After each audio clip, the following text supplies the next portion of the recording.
ये बताना है कि कौन ऑप्शंस इक्विवेलेंस रिलेशन नहीं है। तो अगर मैं ऑप्शन ए को चेक करता हूँ, तो अगर ए बी से रिलेट होगा, ये कब होगा? जब ए होगा लेस देन बी और बी यहाँ पर लेस देन ए नहीं हो सकता है, यानी कि ए रिलेटेड टू बी तो होगा लेकिन बी नॉट रिलेटेड टू ए, यानी कि सिमेट्रिक नहीं होगा, तो ये इक्विवेलेंस रिलेशन नहीं होगा ऑप्शन ए। इसलिए मैंने इसको क्रॉस पुट कर दिया, not an equivalence relation. Option B को चेक करते हैं। ऑप्शन बी में x minus y is an irrational number. अगर मैं ये कहता हूँ कि जीरो रिलेट करता है जीरो से, तो इसका मतलब हुआ कि जीरो माइनस जीरो यहाँ पर एक इरेशनल नंबर होना चाहिए, जबकि ये एक रेशनल नंबर है। ऑप्शन बी जो है आपका रिफ्लेक्सिव नहीं है, इसलिए ये भी इक्विवेलेंस रिलेशन नहीं है।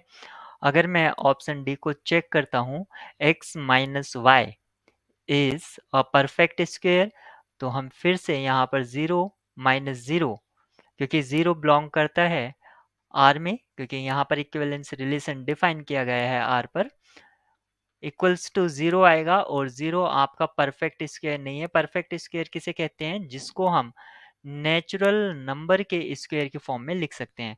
एक नंबर y को हम परफेक्ट स्क्वायर कहेंगे अगर हम इसको लिख पाते हैं n स्क्वायर की हेल्प से, जहां पर n बिलोंग करता है सेट ऑफ नेचुरल नंबर से। ऑप्शन सी को चेक करते हैं।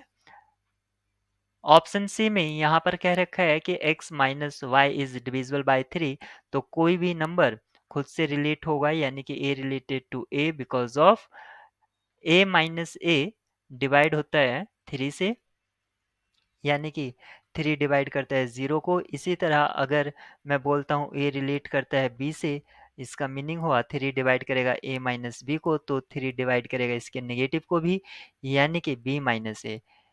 कहने का मीनिंग है अगर थ्री डिवाइड कर रहा है सिक्स को, तो थ्री डिवाइड करेगा माइनस सिक्स को। इस प्रॉपर्टी का यूज करके हमने सिमेट्रिक प्रूफ किया, और सेम प्रॉपर्टी को यूज करते हुए, यानी कि ट्रांजिटिव हम चेक कर रहे हैं, ए रिलेट करता है बी से और बी रिलेट करता है सी से, तो हमें चेक करना होगा कि क्या ए सी से रिलेट करता है।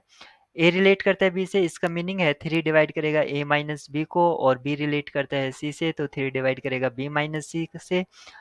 यहाँ पर हमें चेक करना था कि क्या ए रिलेट करता है सी से, तो हम दोनों का डिफरेंस करा देते हैं, यानी कि थ्री डिवाइड कराएगा इन दोनों के डिफरेंस को भी, A minus B minus of B minus C. यहाँ से हमें मिल जाएगा,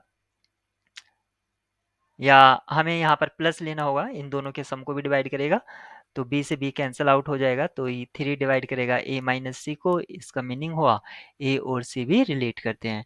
तो यहाँ पर ऑप्शन सी जो है इक्विवेलेंस रिलेशन है, बाकी ए बी और डी इक्विवेलेंस रिलेशन नहीं है, तो इसलिए इसकी जो की होगी आंसर की, वो होगा A, option A B and D.